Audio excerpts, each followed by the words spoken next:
အားလုံးပဲမင်္ဂလာပါ Grace Tutor English Hub မှာကြိုဆိုလိုက်ပါတယ်ယခုမျှဝေပေးမယ့်သင်ခန်းစာလေးကတော့ Grace's English Unit 11 Lesson 4 A phone message ဆိုတဲ့သင်ခန်းစာလေးပဲဖြစ်ပါတယ် A phone message တစ်ခုဒီသင်ခန်းစာလေးမှာဆိုရင် how to write a short note လို့ခေါ်တယ်စာတိုလေးတစ်စောင်ဘယ်လိုရေးမလဲဆိုတဲ့သင်ခန်းစာလေးကိုသင်ကြားရမှာပဲဖြစ်ပါတယ်အဲ့တော့ပထမဦးဆုံးအနေနဲ့ answer the following question in pairs ဆိုတော့အတန်းထဲမှာဆိုရင်နှစ်ယောက်တွဲပေါ့နော်ကျောင်းသူလေးတွေကျောင်းသားလေးတွေနှစ်ယောက်တွဲတွဲပြီးွားရင်ဒီမေးခွန်းလေးကိုအပြတ်အလှန်မေးခိုင်းဖြေခိုင်းရမှာပဲဖြစ်ပါတယ် Number 1 Have you ever sent a phone message Have you ever sent နော် Have you ever နဲ့မေးဒါ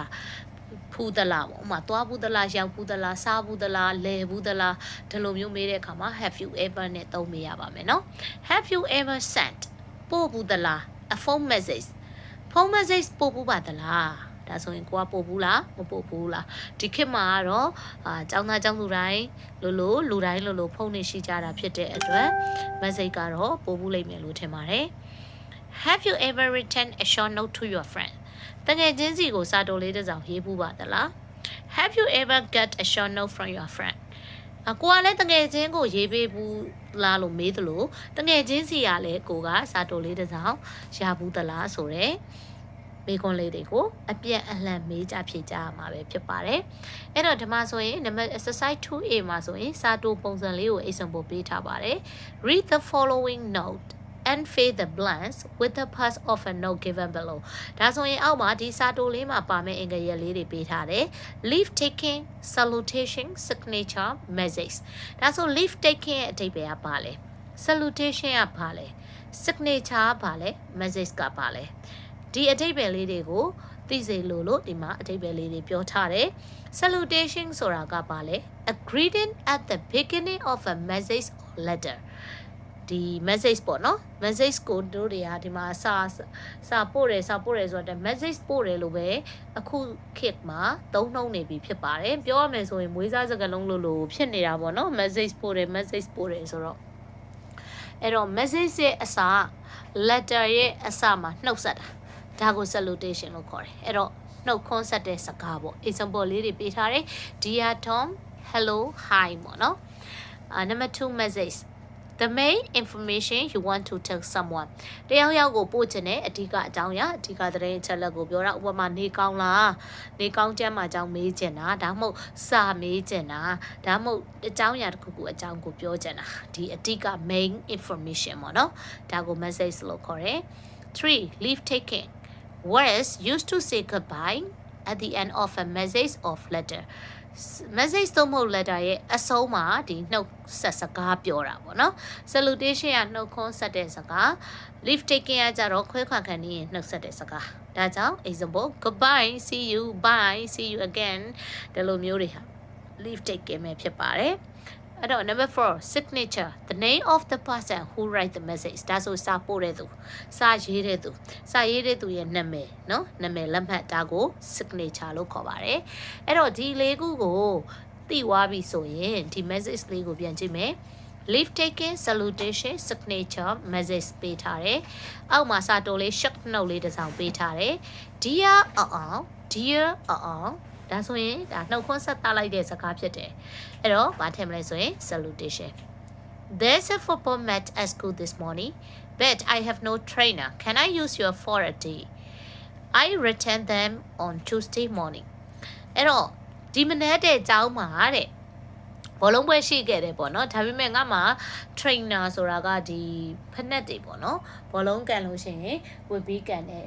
sport well ဖက်နက်ပေါ့နော်အဲ့ဒါကို trainers လို့ခေါ်တယ်ဖက်နက်မပါဘူးနော်ဘောလုံးကန်ဝတ်တဲ့ဖက်နက်မပါဘူး Can I use your for a day ငါမင်းရဲ့ trainer ကိုတရက်လောက်သုံးပေးရစေဒါ can I ဆိုရင်တို့အရှိသင်ခန်းစာတွေမှာသင်ခဲ့တယ်ဘာလို့ asking for permission ခွင့်တောင်းလိုက်တာပေါ့နော် I return them on Tuesday morning ငါအင်္ဂါနေ့မနေ့ကျရင်ငါပြန်ပေးမှာပါတဲ့အဲ့တော့ဒါဒီအဓိက main information ဖြစ်တယ်အဓိက trainer ငှားချင်တာပေါ့နော်ငှားချင်တာက information ဖြစ်တဲ့အတွက်ကြောင့်မို့လို့ဗာလဲ ဒီကလေးဒီအပေါ်က၄ခုတည်းကဘာရွေးချယ်မလဲဆိုရင် message ပေါ့နော် thanks ကျေးဇူးပါဒါကတော့ goodbye တို့ bye တို့ see you တို့မဟုတ်ဘူးဆိုပေမဲ့ဒါအစားကိုအဆုံးသတ်လိုက်တဲ့အခါမှာရေးတယ်စကားဖြစ်တယ်ဒါကြောင့်ဘာကိုရွေးချယ်မလဲ leave taking နောက်ဆုံးမှာ that ton ဒါဖဏငှားတဲ့သူအောင်အောင်စီကဖဏငှားတဲ့သူဒီစာတို short note ကိုရေးတဲ့သူဒါကြောင့်ဘာထည့်မလဲ signature exercise 2b complete the following short note with the word given in the box box ထဲမှာဘာတွေပေးထားလဲကြည့်လိုက်ရအောင် yours I will Nila when got think must dear ကျော်စွာ short note လေးနှစ်ဆောင်ပေးထားတယ်အဲ့ဒီမှာ blank လေးတွေဖောက်ထားတယ်ပေါ့နော်အဲ့ဒီဖောက်ထားတဲ့ blank လေးတွေမှာအပေါ်က box ထဲမှာပေးထားတဲ့စကားလုံးလေးတွေကိုမှန်ကန်အောင်ဖြည့်ရမယ် short note A number 1ထိတ်ဆုံးမှာပေးထားတယ်ဆိုတော့ဒါဒီ salutation ဖြစ်မယ်နှုတ်ခွန်းဆက်သားမယ်နှုတ်ခွန်းစိတ်သားတဲ့စကားလုံးလေးတစ်လုံးပါတယ် dear ကျော်စွာ okay I'm sorry to hear that you lost your grandma အဖွားဆုံးသွားတာကိုကြားရတာစိတ်မကောင်းပါဘူး don't worry about the lesson you missed လွဲသွားတဲ့သင်ခန်းစာတွေအတွက်စိတ်မပူနဲ့နော် Blank explain them to you မင်းကိုတဲ့အဲ့ဒီသင်ခန်းစာတွေကိုရှင်းပြမယ်ဆိုတော့ဒီမှာ subject လိုနေတယ်ပေါ့နော် explain ကလည်းverb ဖြစ်နေတဲ့အခါကျတော့ဒီမှာဗာထည့်မလဲဆိုရင် I will right I will explain then to you number 3က question ဖြစ်တယ် question ဆိုတော့ question နဲ့ဆိုင်တဲ့စကားလုံးလေးကိုလိုက်ရှာတော့ when will you be back ဘယ်ချိန်မှပြန်လာမလဲ we can study together for the monthly task လာဘတ်ဆာမေးပွဲတွေအတွက်ငါတို့တူတူစာလုပ်လို့ရတယ် okay အဆင်ပြေရဲ့လားဒါဆို number 4 the leave taking leave taking က goodbye တို့ bye တို့ see you တို့ဆိုတာမှန်တယ်ဆိုပေမဲ့ဒီမှာတခြားစကားလုံးလေးတွေလည်းထည့်လို့ရတယ်ဒီထဲမှာပေးထားတဲ့စကားလုံးတွေက leave taking ဒီဘယ်ဟာအသင့်တော်ဆုံးလဲဆိုရင် yours ဒါဒီလဲ leave taking ပဲဖြစ်တယ်ထွန်းထွန်းဖြစ်ပါတယ်အဲ့တော့ short note B မှာဆိုရင် dear သူစာ I can come to our class this afternoon ငါအတန်းကိုဒီနေ့ကမလာနိုင်ဘူး I've planned a 2h ငါသွားကြိုက်နေလို့ 2h ဒါဆိုရင်ဒီမှာဘာနဲ့တွဲမလဲ got I'm got a 2h ဒါဆိုရင်ငါဒီဆရာနေခင်းဆရာဝန်စီသွားရမယ်သွားကြိုက်တဲ့အတွက်ဆရာဝန်စီသွားကိုသွားရမယ်အဲ့တော့ must I'm glad I will be okay tomorrow မနေ့ကငါနေကောင်းသွားလိမ့်မယ်လို့ငါထင်ပါတယ်အဲ့တော့ဒီမှာ subject ပြီးတော့ verb ဖြစ်တဲ့ think ကိုထည့်မယ် I think အဲ့တော့ thanks a lot ဒီ leave taking ဖြစ်ပါတယ်အဲ့တော့နောက်ဆုံးနံပါတ်8ဒီ signature ထည့်ရမှာဖြစ်ပါတယ်ဘာထည့်မလဲနီလာ okay number 2C put the item below in the correct order to make a short note ဒါ short note လေးတစ်ခုဖြစ်တယ်ဒီမှာဆိုရင် A ကနေ G အထိကို sentence လေးတွေleave taking လေးတွေ signature လေးတွေ main message တွေကိုဖြောက်တောက်လုပ်ထားတယ်ပေါ့နော်အဲ့ဒါကိုတို့တွေကစီပြီးတော့ correct order ပေါ့နော်အစင်တိုင်းစီပြီးတော့ပြန်ရေးပေးရမယ်အဲ့တော့ဒီမှာဆိုရင် I must go to the doctor I've got a stomach ache thanks a lot I think I can come tomorrow I can attend the class today Nene may I borrow your exercise book ဆိုပြီးရေးထားတယ်အဲ့တော့ thanks a lot ဒီသေချာရတာဒီ leave taking ခွဲခါကနေနှုတ်ဆက်တဲ့စကားထဲမှာရေးမယ် leave taking မှာရေးမယ်ပြီးရင်နနေဒီနောက်ဆုံး signature ဖြစ်တယ် signature မှာရေးမယ်အဲ့တော့တို့ပထမဆုံးရေးရမယ့်စာဒီဘာဖြစ်နိုင်လဲ I can attend the class today ဒီနေ့ငါကျောင်းမလာနိုင်ဘူးအတန်းလာမတက်နိုင်ဘူးဘာကြောင့်မတက်နိုင်တာလဲ reason I've got a stomach ache ဘိုက်အောက်လို့ဘိုက်အောက်တော့ဘာလုပ်ရမလဲ I must go to the doctor ဆရာဝန်စီသွားရမယ်အဲ့တော့ကျောင်းမတက်နိုင်တဲ့အတွက်အတန်းပြတ်တယ်အတန်းပြတ်တော့စာအုပ်လေးခဏငါမယ် May I borrow your exercise book ဒါဆိုရင်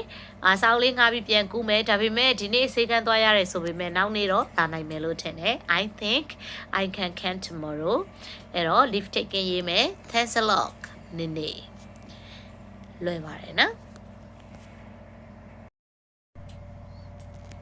3. Must the two have for each sentence? Write these sentences in your exercise book. Column A and column B. ကဲဒါဆိုရင်တော့ဒီသင်ခန်းစာလေးကရှေ့တွေမှာလည်းလုပ်ခဲ့မှုတဲ့သင်ခန်းစာလေးတွေပါပဲ column A နဲ့ column B ကိုတွဲခိုင်းတာပေါ့နော် column A နဲ့ column B လေးကိုတွဲလိုက်မှအဓိပ္ပာယ်ပြည့်စုံတဲ့ဝါကျတစ်ကြောင်းထွက်လာလိမ့်မယ် example လေးတစ်ခုလုပ်ပြထားတယ် I must go to the dentist because I've got a tooth ငါသွားကိုက်နေတဲ့အတွက်ကြောင့်သွားဆရာဝန်စီသွားရမယ်ဒါလေးတွေကအရှိမသင်ခဲ့တဲ့သင်ခန်းစာလေးတွေကိုရောနှောပြီးတော့ပြန်ပေးထားတဲ့သဘောပဲဒါဆို must go သုံးထားတဲ့အတွက်ဒါ necessity ပေါ့သွားကိုက်တဲ့အတွက်သွားဆရာဝန်စီမဖြစ်မနေသွားရမယ်ပေါ့နော်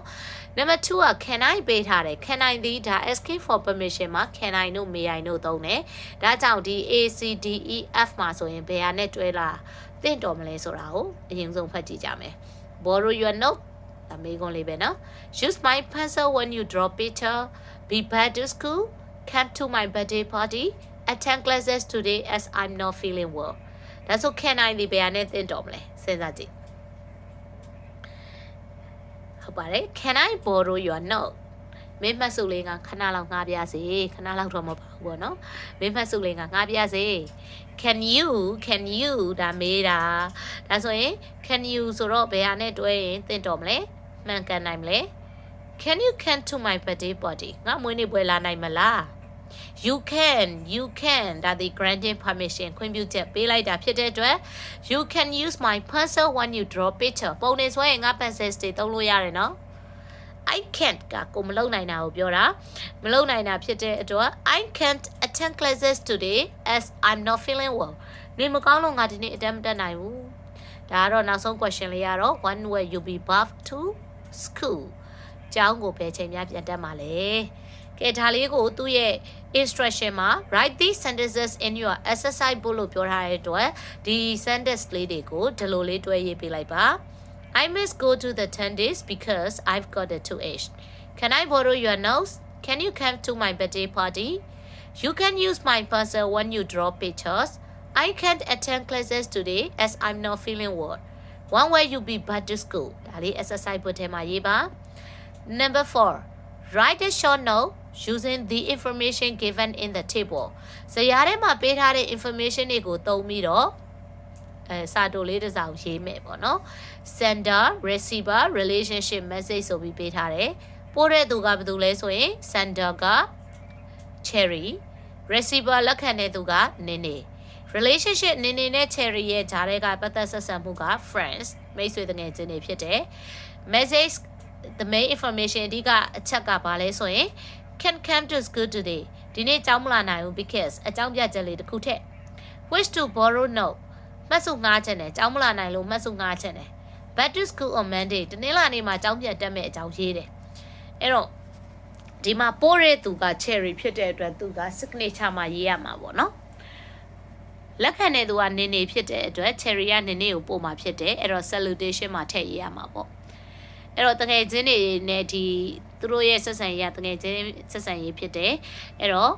the main information အဓိကအကြောင်းအရာအချက်လက်ကတော့နေမကောင်းလို့ကြောင်းမလာနိုင်ဘူးမှတ်စုငှားခြင်းနဲ့မန်ဒေးမှာကြောင်းပြတ်တက်မယ်ဆိုတာကိုဒီအရှိကဒါလေးပြန်ပြမယ်ပေါ့နော်အရှိကမှတ်စုလေးတွေနေရာမှာရှယ်တို့အတုယူပြီးတော့ရေးလို့ရတယ်ပေါ့နော်ဒီတိုင်းလေးကိုဒီနေရာလေးမှာအစားထိုးနေရာလေးမှာအစားထိုးပြီးတော့ကိုကရေးလို့ရတယ်ပေါ့နော်တခါတလေကျရင်ကိုမရေးတတ်တဲ့အခါကျရင်တခြားသောအကြောင်းအရာတခြားသောစာကြောင်းလေးတွေကိုအတူယူပြီးရေးလိုက်ခြင်းဟာကိုယ့်ရဲ့ကိုယ်ပိုင် sentence လေးတွေဖြစ်လာနိုင်တယ်ပေါ့နော်အဲ့တော့ writing ရေးတတ်ခြင်းတော့များများရေးဖို့လိုပါတယ်အဲ့တော့ဒီမှာ example လေးပေးထားတယ် Dear Nini I can't come to school today because I've got a headache ဒီမှာကျတော့ခေါင်းကိုက်တာလေးအစားထိုးလိုက်မယ်အရှိမ 2h နဲ့ stomach ache လေးကသုံးပြီးသွားပြီဆိုတော့ headache လေးထည့်လိုက်မယ် I must go to the doctor ဆရာဝန်စီသွားရမယ် I wish you to borrow note ငါမင်းစီကနေ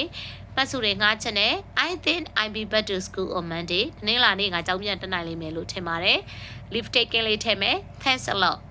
cherryဒါဆိုရင်ဒီသင်ခန်းစာလေးကုန်သွားပါပြီပြီးဆုံးသွားပါပြီGrade 6 English Unit 11 Lesson 4 a phone message သင်ခန်းစာလေးပြီးသွားပါပြီအဆင်ပြေလိမ့်မယ်လို့ထင်ပါတယ်ကျေးဇူးတင်ပါတယ်